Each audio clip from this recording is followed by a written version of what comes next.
diferenciada em termos de situação temporal, né? Contexto e objetivo a que ela veio ser declarada, promulgada, e tempo diferente, certo? Então, a Declaração Universal dos Direitos das Crianças, ela foi promulgada pela Unicef. Basicamente, ela tem 2 páginas, porém, ela foi retificada no que mais tarde vem a ser chamada a Convenção dos Direitos das Crianças, que inclusive eu mandei lá para vocês no grupo também a página, já em 1989. Ou seja, para a gente, a chamada convenção, ela é muito importante, porque ela altera essa questão da declaração, mas ela é promulgada pós-Constituição Federal. Então, é outro contexto, né? O fato é que a banca pediu para que nós estudássemos a Declaração Universal dos Direitos da Criança. E esta, então, ela é anterior à nossa Constituição Federal, de 88. Ela nos dá a base, inclusive, para entender melhor alguns aspectos da legislação da área social, especialmente o ECA, certo? E aí a gente tem aí uma certa controvérsia com relação à redação. Mas, basicamente, a escrita e os objetivos, né, no caso dos princípios que estão na declaração e que foi levemente adaptados e melhorados na convenção, se trata dos mesmos objetivos, certo? Então, ainda assim, eu preferi continuar com a declaração, né, porque é o que está sendo pedido no edital, certo? A gente vai ter um contexto histórico e aí eu vou voltando a falar isso com vocês. Então, vamos lá. Objetivos: compreender o significado e a importância da Declaração Universal dos Direitos das Crianças e identificar os direitos básicos. Dito aqui também, vou até corrigir que a gente vai precisar disso. Fundamentais, tá? Pode até colocar aí, garantidos pela declaração, e refletir sobre como os direitos das crianças são aplicados em suas próprias vidas e comunidades. Então, da mesma forma que eu fiz ontem, eu vou trazer aqui para vocês uma ideia de como que foi esse contexto histórico aqui, o seu contexto, sua conclusão, e depois a gente parte para o que de fato está escrito na redação da Declaração Universal dos Direitos das Crianças, certo? Então, os direitos das crianças se tratam de um conjunto de princípios e normas aí destinados a proteger e promover o bem-estar, a dignidade e o desenvolvimento integral de todos os indivíduos com menos de 18 anos de idade. Sei que essa questão aqui não proteger já não é tão mais novidade para vocês, né? Então, todo aquele arcabouço, aquela base da Política Nacional de Assistência Social, por exemplo, ela foi abraçada a partir do objetivo, do intuito dessa Declaração Universal. E a gente vai ver isso muito expresso também no Estatuto da Criança e do Adolescente. São fundamentais esses direitos para garantir que as crianças possam crescer em um ambiente seguro, saudável e propício ao seu pleno desenvolvimento físico, emocional, social e intelectual. Algo interessante aqui, e muito expressivo, gente, é porque vou falar das datas, mas o Brasil, ele adotou, né, é ratificado. O que quer dizer isso? Ele adotou na sua forma integral estes 2 documentos para compor aí o seu regimento jurídico, né, desde a Constituição Federal, o processo de redemocratização. Então, isso tem, na verdade, uma consonância muito grande do que a gente vai ver de legislação, ou até hoje vigente, porque o Brasil, ele responde a esse acolhimento dessa legislação externa, digamos assim, certo? A Constituição brasileira, justamente com seus desdobramentos de legislação e outras questões jurídicas e outras normas, nada mais é, em muitos aspectos, do que um parafrasear, de que uma adaptação quase que integral dos documentos estabelecidos pela Organização das Nações Unidas, certo? No caso expressamente da saúde, da assistência social e do meio ambiente, isso fica muito evidente na legislação desde a Constituição. E aí, qual é o contexto que nasce, né, essa declaração? Ela é um documento crucial que estabelece os direitos básicos ou ditos direitos fundamentais de todas as crianças em todo o mundo, independente de qualquer país, independente da sua adoção. E ela descorre 10 princípios em sua redação, certo?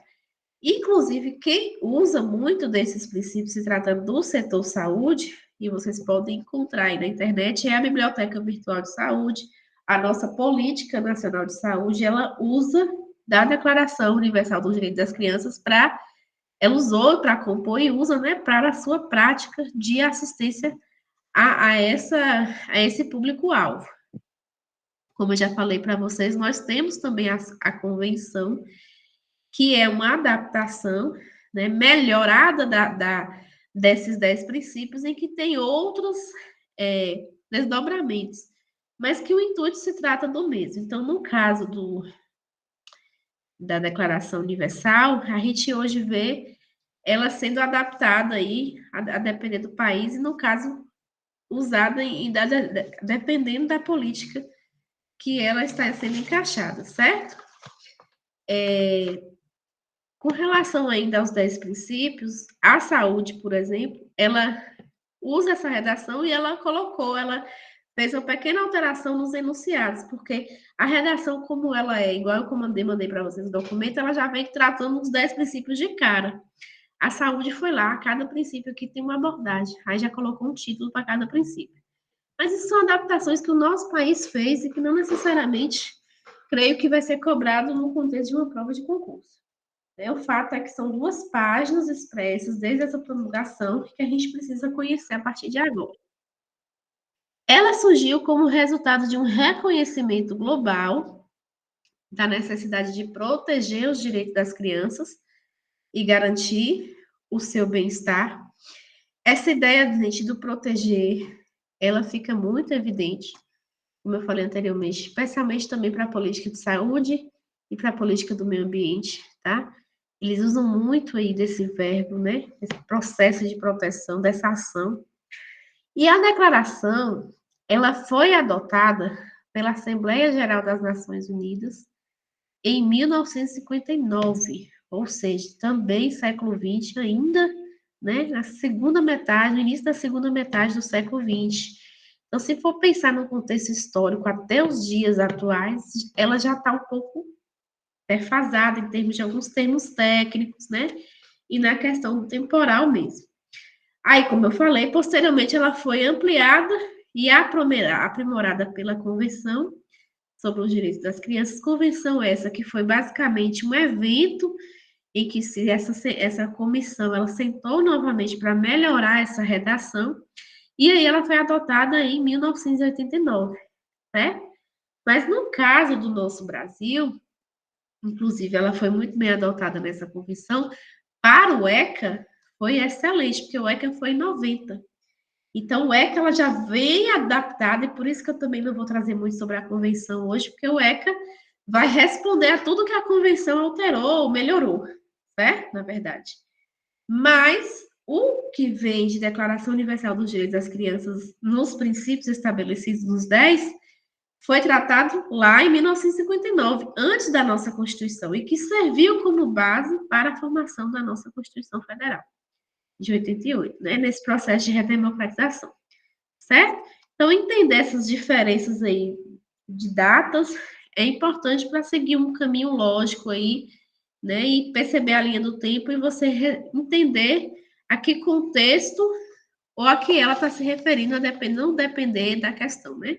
Mas eu creio que os enunciados que virão sobre estes conteúdos, eles vão fazer uma referência muito clara ao item do edital, né?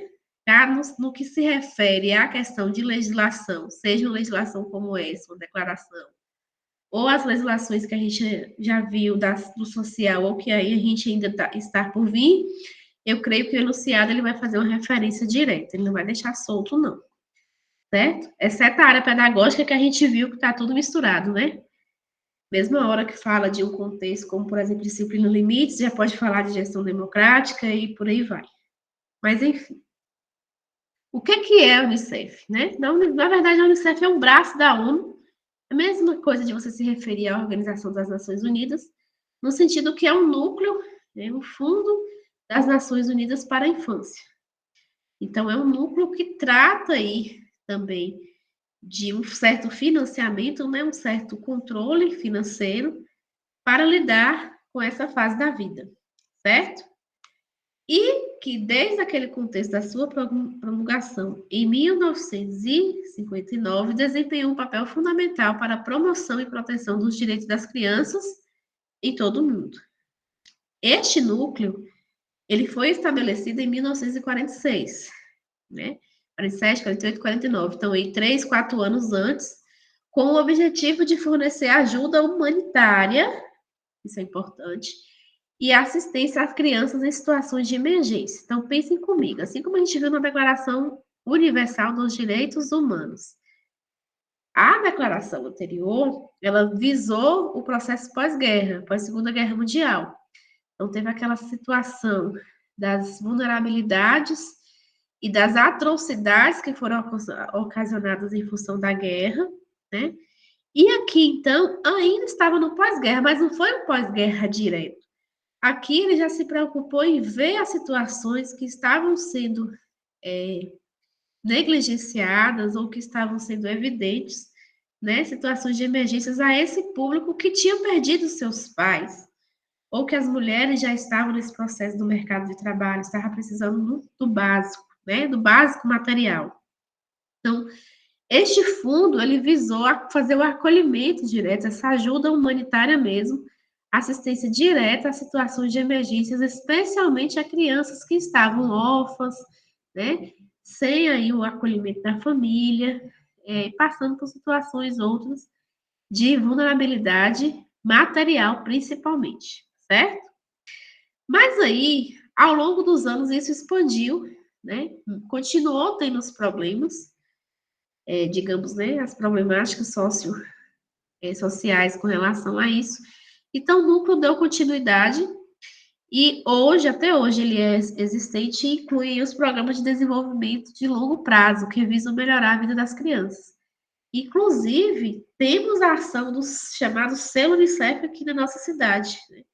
Hoje nós temos uma coordenação dentro da política de assistência social, chamada coordenação do Selo Unicef, que a pessoa, inclusive, que está à frente, eu a conheço, ela fala muito bem, ela desenvolve programas a longo prazo para trabalhar só com crianças em situações de rua, principalmente voltada para a questão da vulnerabilidade social e do meio ambiente devidamente equilibrado. Ela trabalha muito com a área do meio ambiente, inclusive por isso que eu conheço, né? E é interessantíssimo o trabalho dela. E aí, qual a importância do documento, né? Deixa evidente que as crianças são vulneráveis e dependem dos adultos para cuidar delas e protegê-las. Aí vem a visão, né, de garantir seus direitos, que é essencial para protegê-las contra abusos, negligências, explorações e discriminação. E este documento visa investir no bem-estar das crianças, não apenas beneficia diretamente elas próprias, mas também contribui para o desenvolvimento sustentável das sociedades como um todo.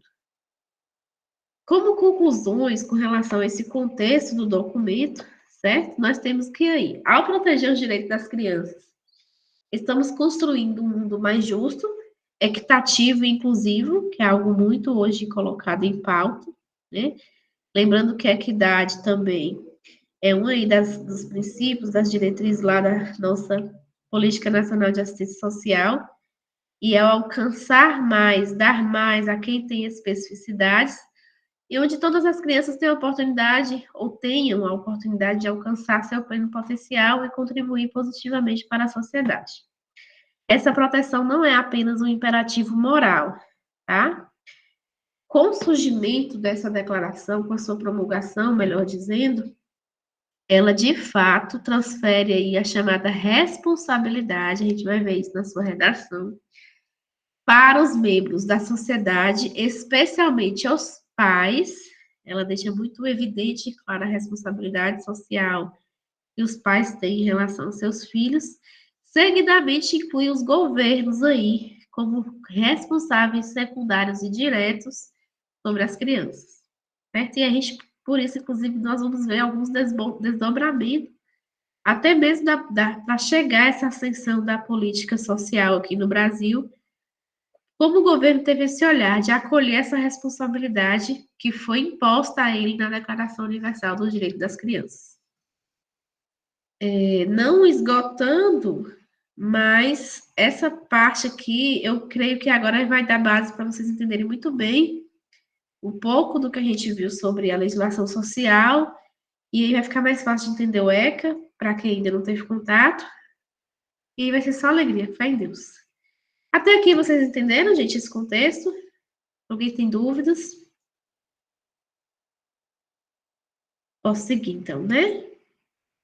Então, agora, de fato, a gente vai ver o que tem na redação, no escrito da declaração. Lembrando que eu estou trabalhando com vocês aqui o que foi realmente colocado em 1959, tá?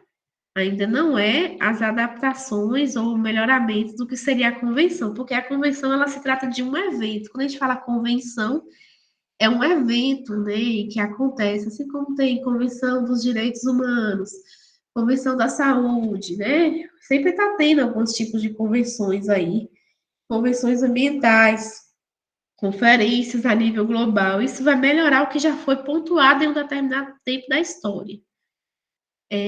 Antes dessa promulgação, eu esqueci de falar com vocês, teve também um esboço, se eu não me engano, em Genebra, foi em 1924, o que seria já uma evidente declaração sobre os direitos das crianças. Mas ela não tomou a proporção que essa aqui teve, porque essa aqui já estava atrelada à ONU, né? À Unicef, certo? Então, o que é válida é essa aqui. E aí, lá nós temos o chamado preâmbulo e nós temos os princípios, certo? O preâmbulo, como eu falei para vocês, é como se fosse uma introdução dessa carta. E é engraçado, até, na leitura, porque o interessante é que ela traz as questões de considerações, só que ela já tinha passado pós-guerra imediato, né? Diferente do que aconteceu com a Declaração Universal dos Direitos Humanos. Então, ela foi colocando, né? A comissão foi colocando em pauta, visto que, ou seja, eles foram pontuando situações que eles estavam observando a médio e longo prazo com relação a esse contexto dos direitos das crianças e depois ele faz um fechamento, tá?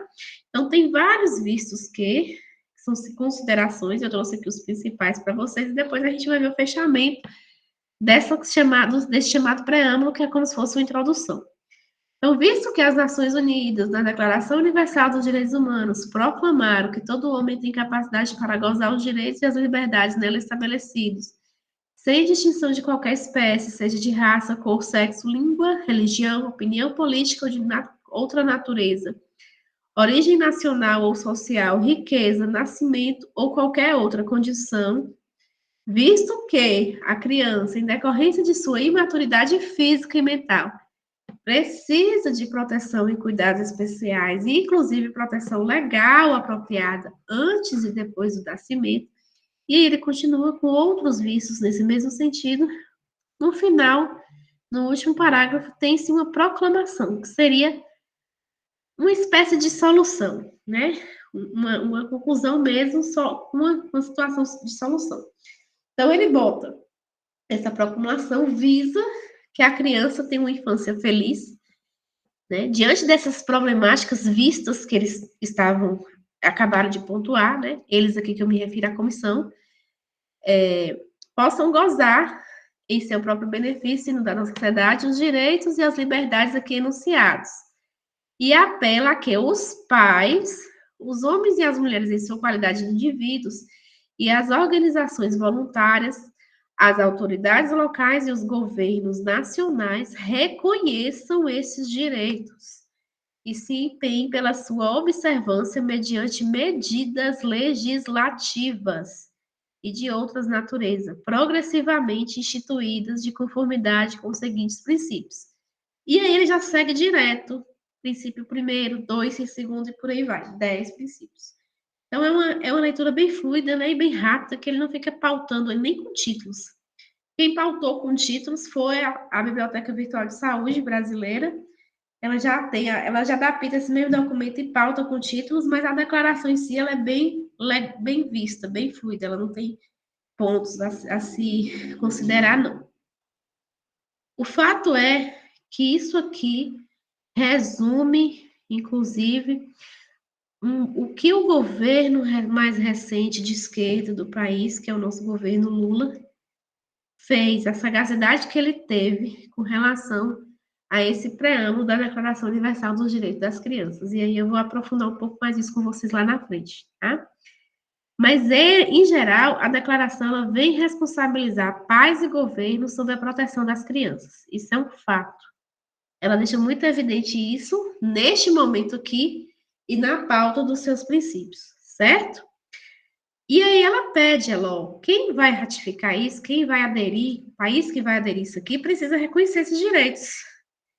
Precisa se empenhar, da mesma forma que tem lá escrito na Declaração Universal. Precisam se esforçar, que eles falam, precisam se empenhar nessa observância mediante medidas legislativas, ou seja, desenvolvendo no seu regimento jurídico leis também que desenvolvem medidas protetivas para esse público. E não é à toa, então, que veio o surgimento do ECA logo, né, depois da promulgação da nossa Constituição, nascendo, porque essa medida legislativa já é, do caso do ECA, já é um ponto de resposta a esse preâmbulo da Declaração Universal dos Direitos das Crianças, certo? Então, ele deixa recomendado, né, mas uma recomendação meio que obrigativa de que isso deverá ser feito para o país que aderir e ratificar essa declaração.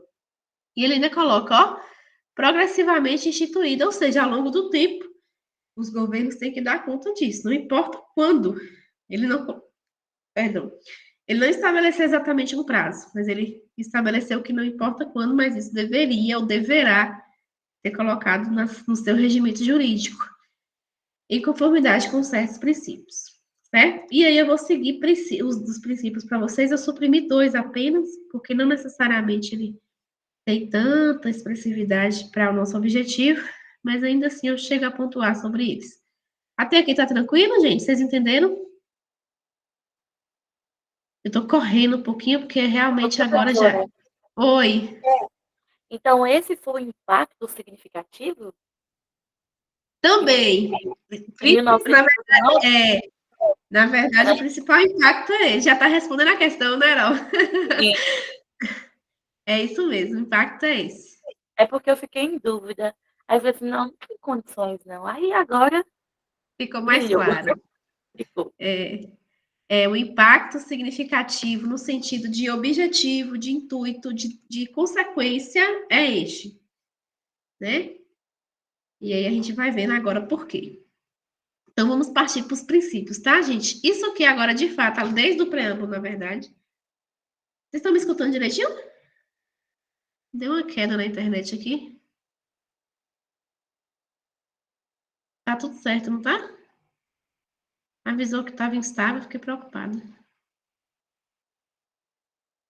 Vocês estão me ouvindo, gente? Tá só... Eu Ah, estou. pronto. Ah, vou seguir aqui, avisou aqui, eu fiquei preocupada, avisou aqui que estava instável, mas vamos lá. Então, desde o preâmbulo, mas aí no caso eu ainda fiz um contexto, mas agora de fato tem os princípios, a redação do que está escrito lá, né? Modelo realmente que eu peguei de 1959.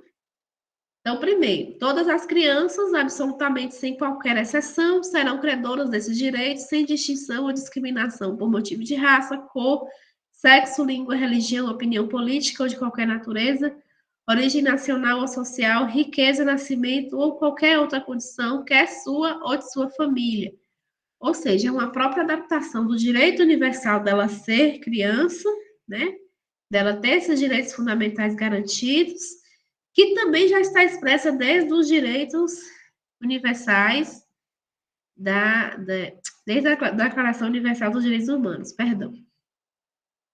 O segundo, tem dois, na verdade, artigos que eu vou falar, princípios que eu vou falar para vocês assim, ó, isso aqui vocês estão que decorar. Mas, de forma geral, vamos lá. Isso aqui ainda tá tranquilo. Mas o segundo também já tem uma notoriedade importante, né? Fala que a criança gozará de proteção especial e ser-lhe-ão proporcionadas oportunidades e facilidades, ó, por lei e por outros meios, a fim de lhe facultar o desenvolvimento físico, mental, moral, espiritual e social de forma sadia e normal e em condições de liberdade e dignidade. Na instituição de leis visando este objetivo, levar-se-ão em conta, sobretudo, os melhores interesses da criança. A maioria dos princípios, gente, são redação imediata, de frente. Alguns têm mais de um ponto, coloquei esses tracinhos aí, mas que realmente está em parágrafo lá, um abaixo do outro, mas no máximo 3, 4. Não são muitos, não, tá? No artigo 2, então, ele vem falar dessa proteção mediada por lei. Então, aqui já começa, olha o nascimento da nossa penais aqui, pós-Constituição, ela já vem responder à Constituição, que por sua vez respondeu à Declaração Universal dos Direitos das Crianças, certo? E na instituição de leis, ela vem colocar, né? Vai se levar em conta, sim, os melhores interesses das crianças. Por quê? Porque hoje ela foi elevada, neste tempo, né? Ela foi elevada a um patamar de um indivíduo completo, né? Um indivíduo integral, que tinha direitos, virtudes, deveres a se cumprir. Então, o ECA, que tem, a gente até tem uma crítica, né? Muitas pessoas têm muitas críticas sobre a questão de muitos direitos, mais do que deveres no ECA, ele também já nasce com essa ideia aqui. Né? Ele já é uma resposta a essa ideia, não diretamente, porque o ECA já é uma resposta, primeiramente, à Constituição, tá? Que ele é nacional, mas ele já é também uma visão relacionada a essa questão aqui dos interesses, então, tratando os direitos das crianças. O terceiro princípio eu suprimi, mas basicamente ele vai falar sobre o direito a uma identidade essa social, né? Do que ela é enquanto pessoa, e identidade civil, o direito que ela tem de ter um registro, de ter um documento, certo? Basicamente isso que ele vem falar. Inclusive, a gente teve várias campanhas aí, né? Das décadas anteriores, porque muitas crianças não eram registradas aqui no nosso país.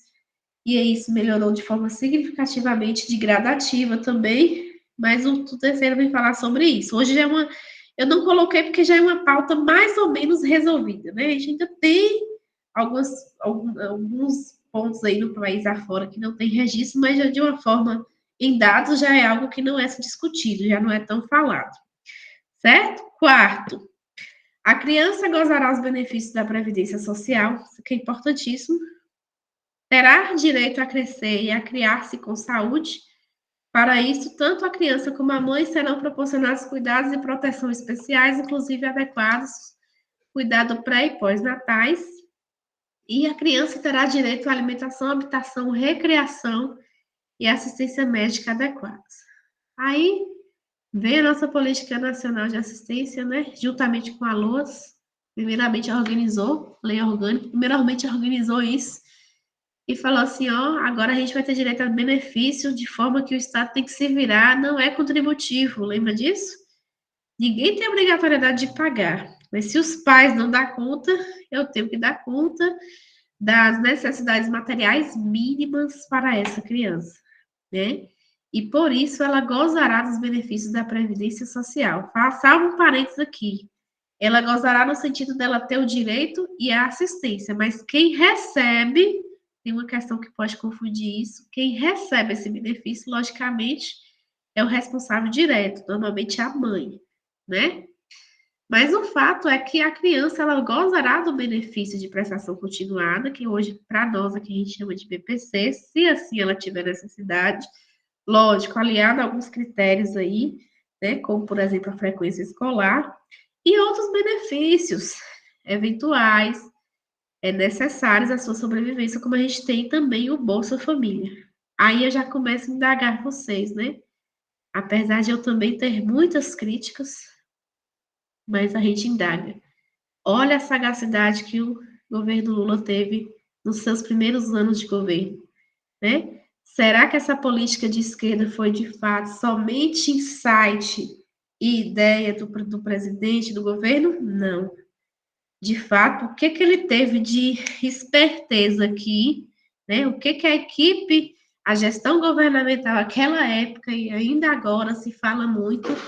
Porque, gente, quando a gente tem essa cadeira, que está até buscando aí nessa cadeira na ONU, mas quando a gente tem esse reconhecimento mundial, a gente sabe que a gente está sob um determinado controle aí, a gente ganha notoriedade. A partir do momento que um governo estatal, no caso, nação brasileira, começa a responder ao que pede essas declarações, que foi estabelecida por uma comissão e que o próprio país adotou, ratificou para o seu regimento jurídico, ele ganha notoriedade e ele ganha também crédito, né, nos fundos internacionais. E o Unicef, inclusive, é um fundo de crédito para injeção, né, de dinheiro mesmo nesse estado, certo? Então, aqui começa, né, quando o governo Lula ascende, o governo Lula não foi só o governo Lula, né, gente? Antes disso, na verdade, Constituição Federal. Mas até a Constituição Federal ficou na teoria. Os governos anteriores, o que eu quero dizer é isso. Ficou na teoria. Quando o governo Lula acende essa questão e coloca um pouco em prática, da forma que eles achavam bem inconveniente, independente se a gente sabe se foi certo ou errado, começa a colocar em prática um pouco do que está escrito e pedido nessas declarações e na própria legislação que foi emergencial no Brasil, pronto.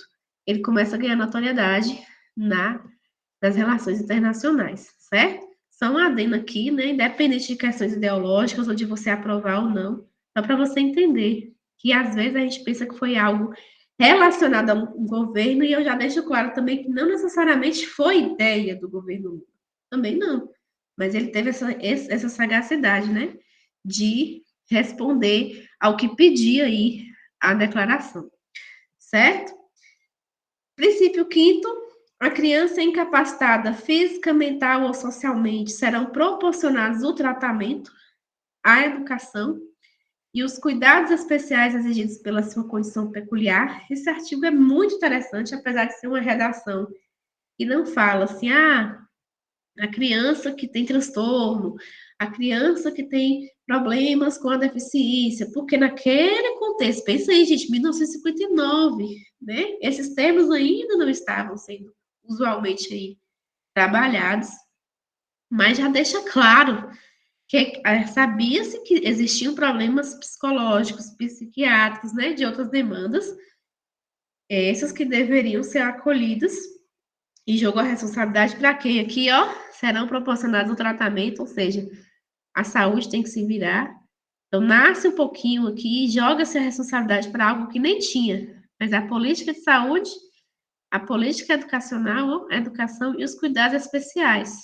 E, no caso, hoje, respondida no nosso país pela assistência social, exigidos pela sua condição peculiar. Então, outro adendo também, apesar da importância dos teóricos da educação, né, e desse olhar pedagógico que vem se alterando, do nosso amado Paulo Freire, que vem falando aí, né, sobre a pedagogia do oprimido e tudo, que vem falar sobre o ressignificar a inclusão também, não só Paulo Freire, mas outros, né? Mas isso não foi só eles. Isso aqui pode ter sido negligenciado, mas ficou pautado lá no artigo, no princípio 5º da Declaração Universal dos Direitos das Crianças, pelo seu Unicef, e jogou a responsabilidade desde aquela época para que se fosse acolhido na política educacional, certo? Isso aqui também é importante. Mas mais importante ainda é o que a gente vai ver agora, que é o 6 e o 7, se eu não me engano. O 6, voltando a essa questão da política da assistência social, né, tem dizendo lá, criar-se-á, sempre que possível, aos cuidados e sob a responsabilidade dos pais, e em qualquer hipótese no ambiente de afeto, de segurança moral e material, salvo circunstâncias excepcionais. A criança de tenra idade não será apartada da mãe. Aí, outro adendo também, né? Quem já trabalhou com social um pouquinho sabe. A gente hoje tem problemáticas outras sobre o processo de desestruturação familiar, em diversos aspectos. Às vezes a gente até se pergunta por que a criança é daquele jeito e ainda está sob a guarda daquela família que tem problema A, B, C ou D, ou todos juntos, né? Mas o fato é que é de responsabilidade dos pais. E se o Estado também, logicamente, no Estado aqui, nação, né? País, tira essa responsabilidade dos pais, ele também vai ter gastos públicos, não contributivos, eles não estão ganhando para isso. Então, logicamente, é uma via de interesse que a criança continue com os pais, né? Independente de como está essa situação, certo? Em qualquer hipótese, essa criança deve ser apartada de um ambiente de afeto e de segurança moral e material. E isso quem deve proporcionar são os pais. A gente viu isso também na política nossa, transversado aí, né? O que se debruçou no que a gente chama hoje de matricialidade familiar, a Política Nacional de Assistência Social, depois do processo da Constituição e de criação dessa lei, vem falar sobre essa concepção de família, né? A gente já viu isso aqui um pouquinho antes na legislação social, a importância da família, que é dada da família, hoje para a política pública, mas o fato é que já estava escrito lá no princípio sexto da Declaração Universal dos Direitos das Crianças. Só que, logicamente, apesar da gente ainda ver situações graves de crianças estarem acompanhando pais que estão sem estrutura nenhuma, sem estrutura emocional, física, financeira, psicológica e tudo junto, né? Em algumas salvas exceções, a criança ela também é tomada, ela é retirada da família. Porque a responsabilidade secundária direta de cuidado de proteção, melhor dizendo, né? Com essa criança é do Estado, do governo, certo? E aí tem, a sociedade e as autoridades públicas caberá a obrigação de propiciar cuidados especiais às crianças sem família e aquelas que carecem de meios adequados de subsistência. Ou seja, é obrigação o cuidado no caso de crianças órfãos, né? Por isso que fica sob a guarda do conselho. É obrigatório o cuidado de crianças que perderam os pais por fatores aí adversos, né? Então, ele tem que tomar conta dessa questão, principalmente da sua subsistência mesmo material, certo? Então, por isso que existem as casas de acolhimento, né? Os lares, abrigos, desde muito tempo. Lembrando que essa declaração é de 1959, né? Aí, e nem chegava ainda aos anos 60. E uma coisa também muito importante é o outro parágrafo desse princípio, que é desejável a prestação de ajuda oficial e de outra natureza em prol da manutenção dos filhos de famílias numerosas. É isso que quer traduzir, né? As ONGs e as instituições religiosas, e eu trago aqui em especial a Igreja Católica, que por muito tempo foi detentora, a palavra de fato é essa, né? As Santas Casas de Misericórdias, que foram detentoras de muitos lares aí, para a manutenção de filhos e famílias, para a provisão mesmo alimentar e de subsistência dessas crianças, ela foi aceitável porque já estava escrito nessa declaração, que era, lógico, o Estado queria gastar, não tem condição também de gastar com tudo. Né? O Estado, aqui que eu falo, tanto o país que aceitou essa declaração, quanto a própria comissão. Eles não tinham como injetar fundos e dinheiro sem uma intencionalidade. Então, é desejável, e era muito naquela época, né, a prestação de ajuda oficial e de outra natureza, principalmente a organizações não governamentais e instituições religiosas, em especial aí, no caso, a ascensão da Igreja Católica foi muito evidente nessa fase, né, aí ainda final, por isso que até nos anos 80, 90, ainda se tinha muitas dessas santas casas de misericórdia aqui no nosso, não só no nosso país, na América Latina como um todo, né, essa expressividade muito grande desse auxílio de ajuda oficial, certo? No caso de não governamental, mas em parceria total com o governo. Isso aqui só quer dizer isso. Aí o sétimo, o sexto e o sétimo é importantíssimo. São os mais importantes, tá, gente? Não que os outros não sejam. Se o sexto é importante para a política social, digamos assim, da assistência social. Só para vocês ficar mais claro um pouquinho, o 7º é importante para a política educacional. Então, ajuda a lembrar. A criança, ela terá direito a receber educação, que será gratuita, e compulsória, ou seja, obrigatória, pelo menos no grau primário. Lembra que esses termos foram cabíveis lá em 1959. Então, ela deve receber a educação, conforme também estava dizendo na Declaração Universal dos Direitos Humanos, que era a instrução elementar, né? Hoje, aqui, no caso, alguns anos depois, ela já usou aí o termo grau primário, mas é a mesma coisa que basicamente se resume no processo de alfabetização. Então, ela tem o direito de receber essa educação essa formalizada, que deve ser gratuita, promovida pelo Estado, que aderiu a essa Declaração Universal, e pelo menos no grau primário, né? No grau elementar ou instrução elementar, como diz também a Declaração Universal dos Direitos Humanos. Aí ela segue. Ser-lhe-á propiciado uma educação capaz de promover a sua cultura geral e capacitá-la a, em condições de iguais oportunidades, desenvolver as suas aptidões, sua capacidade de emitir juízo e seu senso de responsabilidade moral e social, e a tornar-se um membro útil da sociedade. Mais uma vez, eu volto a falar que essa redação aqui é antiga, né? Nós temos as ressignificações aí pedagógicas dos teóricos da educação, da psicologia também, a gente não vai considerar isso jamais, mas aqui também já nasce essa ideia, né?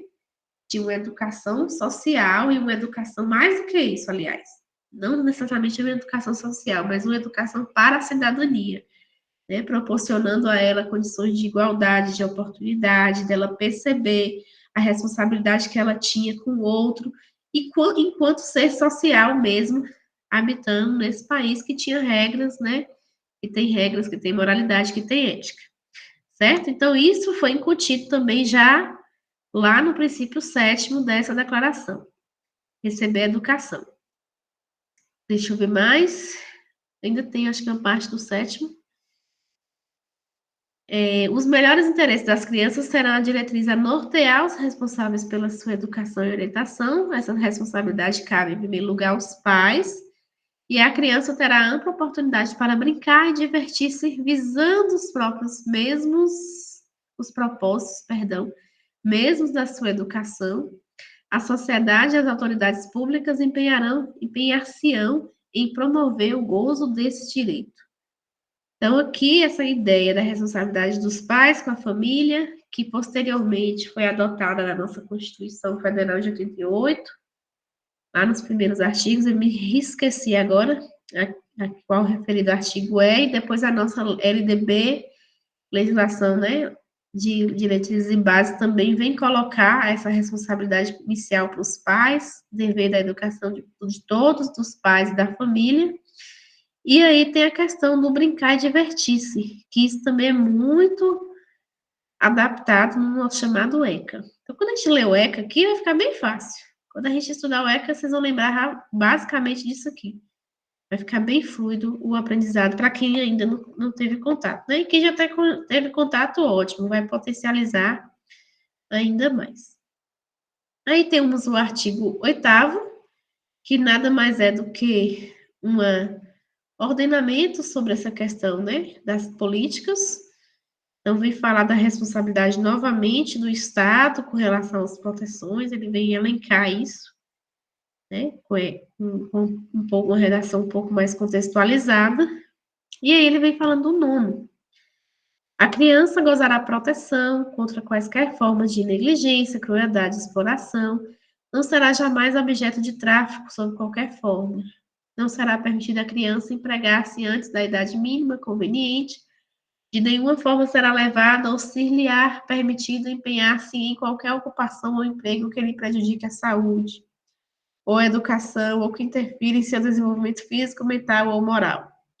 Então, hoje, também menos falado, mas ainda muito existente, a questão do trabalho infantil, né? Já naquela época ainda era algo muito expressivo, que também precisava de um olhar, visto que, lembra do preâmbulo, acontecia muito da criança trabalhar na infância mesmo, né? Perder toda a sua infância.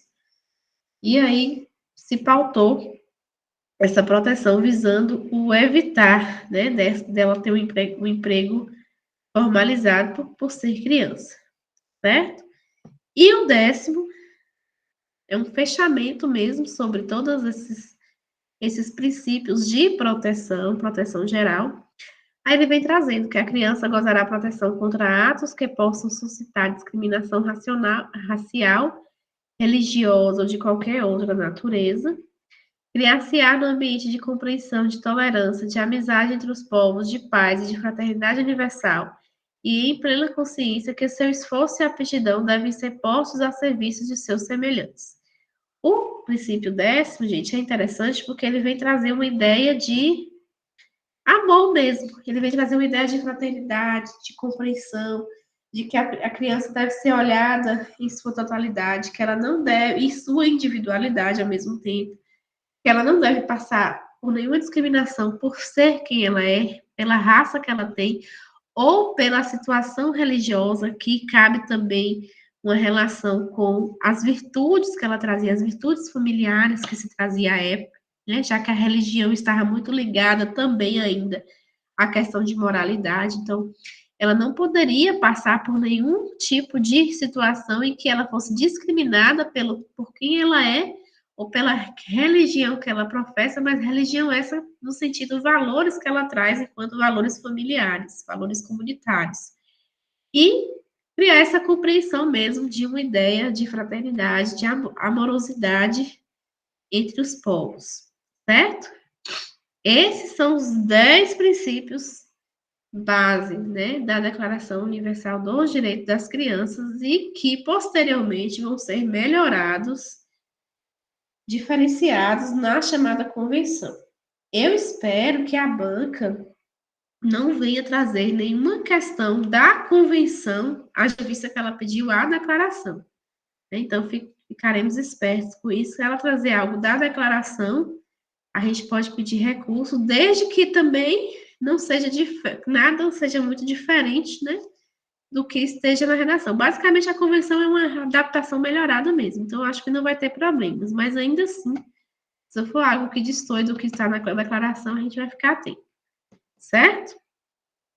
Ufa, entenderam, gente? Hoje foi longo, hein? Vocês têm alguma dúvida, algo a acrescentar? Acha que valeu a pena? Alguns de vocês já conheciam as duas declarações? Já tinha lido, assim, na íntegra, ou ouvido alguma coisa?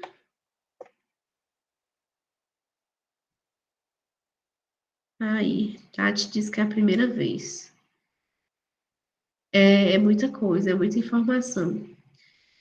Eu tentei fazer um resumo, tá, gente? Apesar dela ser pequena, ela tem essa contextualidade muito grande. Então, assim, claro que, né, eu não sou profissional que sabe tudo da declaração, mas eu espero que essa compreensão sirva de base mesmo para a gente conseguir responder as questões, certo? Creio eu que não deva cair também tantas questões da prova, especificamente da declaração, talvez 2 de cada, no máximo, e olhe lá. Mas ela vai nos dar base para entender o ECA. Né? Ambas, tanto a política social vai ficar mais clara agora para vocês, quanto o ECA, principalmente. Inclusive, eu já adianto também, eu encontrei bastante questões da Declaração Universal dos Direitos Humanos, porém, dos direitos das crianças, eu quase não as encontrei. Eu só encontrei 2 do Instituto OCP, nem das outras bancas eu encontrei, tá? Então, eu fui fazendo aí uma adaptação das questões que eu fui encontrando, eu fui adaptando com o que eu tinha colocado aqui, para a gente não perder o foco. Então, eu espero que, como foi criação mais minha mesmo, eu espero que ajude vocês aí, tá? Só para fixar mesmo. Então, não necessariamente as outras serão questões da banca, tá? Podemos partir para as questões? Aí, Marta também falou que nunca tinha visto. Vamos lá. A primeira. O princípio 10º da Declaração Universal dos Direitos das Crianças, que diz respeito ao direito de crescer dentro de um espírito de solidariedade, compreensão, amizade e justiça entre os povos, declara que, letra a criança deve ser punida quando praticar discriminação racial, religiosa ou de qualquer outra índole. Letra B. Deve-se exigir da criança energias e aptidões ao serviço de seus semelhantes. Letra C. A criança deve estar livre de jogos e brincadeiras, os quais deverão ser dirigidos à educação. Letra D. A criança deve ser protegida contra as práticas que possam fomentar discriminação racial, religiosa ou de qualquer outra índole. E letra E. A criança necessita de amor e compreensão para o seu desenvolvimento pleno e harmonioso de sua personalidade, por isso, sempre que possível, deve-se abrir mão da responsabilidade de seus pais.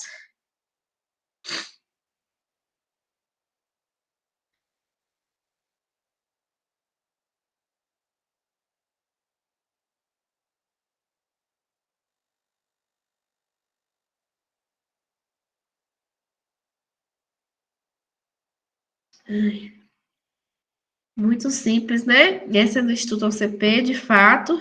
Letra D, tá? Primeiro parágrafozinho lá do princípio 10, né? O princípio 10º.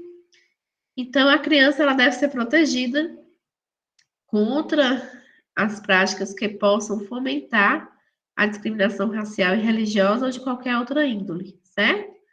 As outras já ficou evidente, né? Porque não é. Criança, gente, deixando a adendo aqui, letra A, tá? Deve ser punida quando praticar discriminação. A criança nunca é punida. Quem é punido, quem são punidos são seus pais. Criança não paga por crimes. Quem paga por crimes no sentido de práticas não, perdão, medidas socioeducativas são os adolescentes, né? O Sinase vai falar sobre isso. Então, criança não pratica, mesmo que ela pratique um crime, ela não paga, né? Ela não paga, ela não é punido. Quem é punido são seus pais, certo?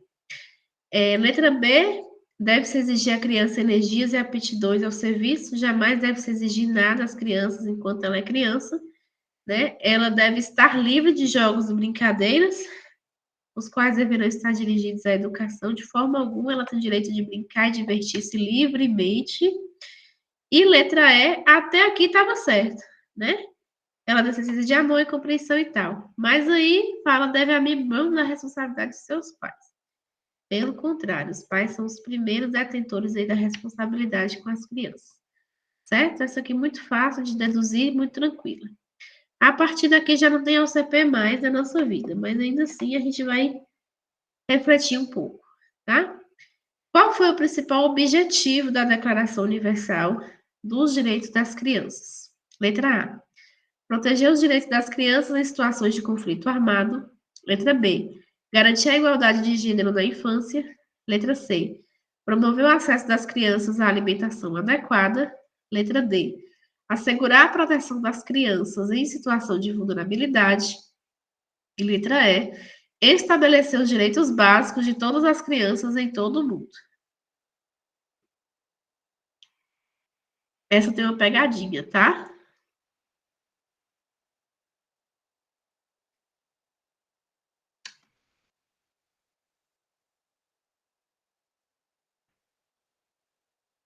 Essa tem uma pegadinha.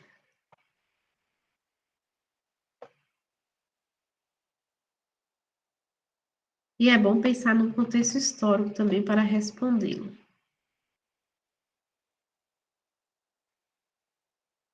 Vamos lá? Letra D é a certa, tá? Na verdade, a E também está certa, mas tem uma pegadinha. Letra D por quê? Porque o objetivo, enquanto contexto histórico, foi assegurar a proteção das crianças em situações que estavam passando por vulnerabilidade. A maioria tinha perdido seus pais pós-guerra, né? Vulnerabilidade socioeconômica, material e todas as outras coisas. Então, o objetivo da declaração foi olhar esse visto que ela passava por essas situações Na hora que você pontuais. estava explicando, você frisou bem, né, professora? Muito. Aí, inclusive já no início eu coloquei para vocês, né? Pensa no contexto histórico, tá, gente? Falou objetivo, é o objetivo geral, não é o objetivo pontuado. A letra E não é que ela esteja errada, certo? Só que ela não está objetiva nesse sentido, porque foi o intuito estabelecer os direitos básicos, mas ditos lá, desde a outra declaração, direitos fundamentais, certo? Então, ela tem uma pegadinha. Não é que ela esteja errada, mas ela não responde, ou caberia recurso, né? Se fosse o caso, de se questionar, certo? A letra A não é, porque apesar de ser um processo pós-guerra, mas já tinha se passado a guerra ainda, e não foi o objetivo de proteger só dessas situações de conflito. E aí eu frisei bem, né? Letra B e C não são corretas, por quê? Porque aqui se faz parte dos princípios que foram colocados lá, objetivos, digamos que secundários, né? Faz parte esse processo de garantir a igualdade de gênero, sexualidade ou qualquer outra coisa. Não, nem se pautava isso na época. Então, isso já está intrínseco na redação. E o ser também, e a ser também, né? Promover o acesso das crianças à alimentação já é um princípio de direito dela, certo? Então, por isso é a letra D. Neste caso aqui. Agora não vai ter mais pegadinha, não. Agora vamos estar direto. Podemos seguir? Vou indo, tá? Qualquer coisa me chama aí. Questão, então, primeira e segunda letra D, tá? Terceira questão. Qual foi o impacto significativo da Declaração Universal dos Direitos das Crianças após sua adoção em 1959?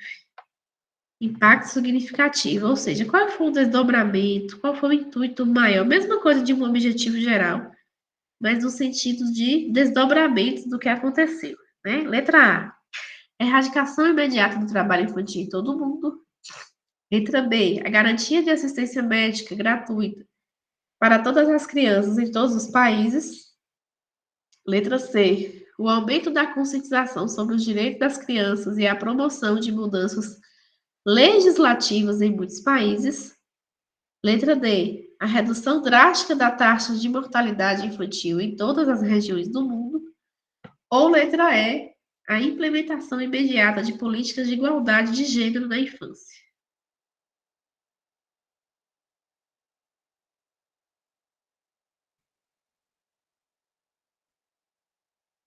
Essa já está tranquila, né? Depois também de fato, tá? Então, impacto significativo. Lembrando, gente, em que sentido impacto significativo aqui?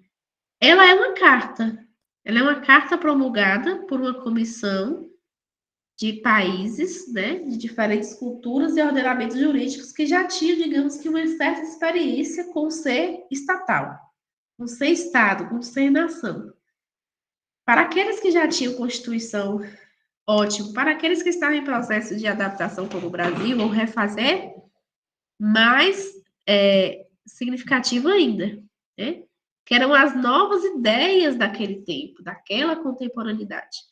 E aí o impacto significativo foi justamente a promulgação, no caso da gente aqui, foi a promulgação da nossa Constituição, né, dentro do processo de redemocratização, depois daquela fase que teve ainda a ditadura, depois dessa promulgação aqui ainda teve a ditadura no Brasil, né, anos 60, aí teve o processo lá, Eras Vargas, né, e aí depois que teve a redemocratização de novo, então assim, demorou-se muito tempo, mas o impacto significativo dela foi justamente conscientizar dessa legislação maior, né, extra, indicada pela ONU, e promover aí as ideias de fazer um ordenamento jurídico voltado para isso. Aí foi onde surgiu, né, Constituição, ECA, LOAS, penais, saúde, meio ambiente também e tudo mais, certo?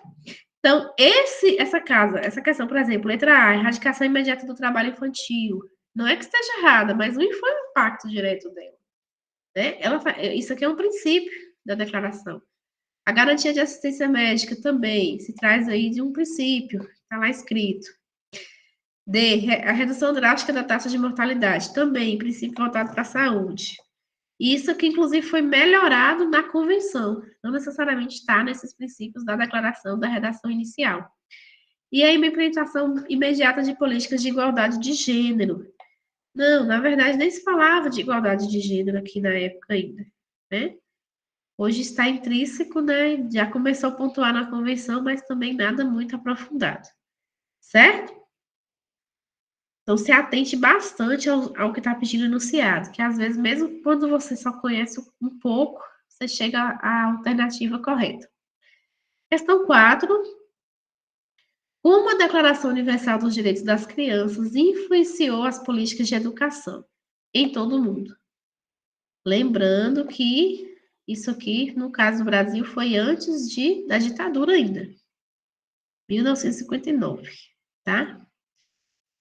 Letra A. Estabelecendo a obrigatoriedade do ensino fundamental em todos os países. Letra B. Definindo padrões mínimos de qualidade para as escolas em termos de infraestrutura e recursos. Letra C. Reconhecendo o direito de todas as crianças à educação e incentivando a eliminação das barreiras para a participação escolar.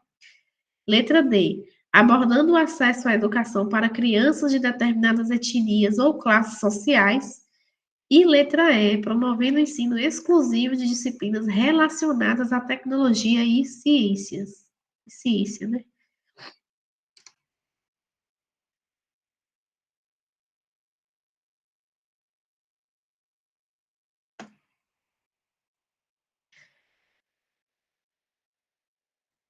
Mais uma letra C, é isso mesmo. Mais uma letra C. Duas D, então, primeira e segunda letra D, terceira e quarta, letra C, tá? Reconhecendo o direito de todas as crianças à educação e incentivando a eliminação de barreiras ou dificuldades para a participação escolar. Ou seja, naquele contexto não se tinha muitos casos, né? A depender do país, no caso do Brasil, não mesmo. Ainda esse incentivo à educação. A educação do Brasil, a educação pública no Brasil era muito remota, ainda estava passando por aquela reformulação lá. Né? A gente tem todo o contexto aí desde os jesuítas. Então, assim, não se tinha uma injeção, um incentivo a que a educação pública tomasse essa proporcionalidade de uma política educacional de fato, né? Poucas pessoas tinham acesso a essa educação elementar dita, né? Quem tinha o melhor acesso à educação eram famílias que poderiam pagar por uma educação doméstica, por professores que se debruçavam em desenvolver aí a educação escolar científica. Mas a educação pública ainda não era fortalecida, isso a gente sabe, né? Exceto para as pessoas que tinham poder aquisitivo um pouco melhor. Então, a influência na educação, no caso do Brasil, aqui em todo mundo, né? Mas a gente adaptando para o nosso país, foi justamente esse incentivo a que se nascesse, se melhorasse a política do educacional. Então, letra A, estabelecer a obrigatoriedade do ensino fundamental em todos os países não foi uma realidade, primeiro que partia do ponto de um grau mínimo de instrução, né? A Declaração Universal dos Direitos Humanos vem falar de uma instrução elementar e aqui vem falar de um grau primário. Ainda algo muito, assim, muito incipiente, né? Nada do que a gente tem hoje. Definir padrões mínimos de qualidade para as escolas em termos de futuro, se nem escola de fato tinha para todos, né? Que dirá determinar padrões. Letra D, abordando o acesso à educação para crianças de determinadas etnias, não, nem classes sociais, porque é para todos, independente. E o promover o ensino exclusivo de disciplinas relacionadas à tecnologia e ciência, também não. Ainda hoje isso não é ocorrente, né? E a questão 5 diz o seguinte, pergunta o seguinte, né? Qual é o papel dos governos na proteção e promoção dos direitos das crianças, de acordo com a Declaração dos Direitos Humanos? Percebam que a pergunta, gente, nesse caso aqui, sempre vai fazer uma referência ao item, tá? Aquelas que não faziam referência ao item, provavelmente vai ser da pedagogia, vai misturar um pouco lá, né? Vai fazer mais contextualizado. Mas, neste caso de legislação, sempre o enunciado, ele vai se referir. Então, cuidado para não misturar aí legislação de uma coisa com outra, né? No caso das declarações, cuidado para não misturar a Declaração Universal dos Direitos Humanos Gerais e Declaração Universal dos Direitos das Crianças, certo? Letra A. Os governos devem promulgar leis e políticas que protejam os direitos das crianças e garantam sua implementação eficaz. Letra B. Os governos devem fornecer às crianças assistência financeira direta para atender suas necessidades básicas. Letra C. Os governos devem garantir que as crianças tenham acesso a brinquedos e entretenimento de qualidade. Letra D. Os governos devem limitar o acesso das crianças à educação para controlar seu pensamento e comportamento. E letra E. Os governos não têm responsabilidade na proteção dos direitos das crianças.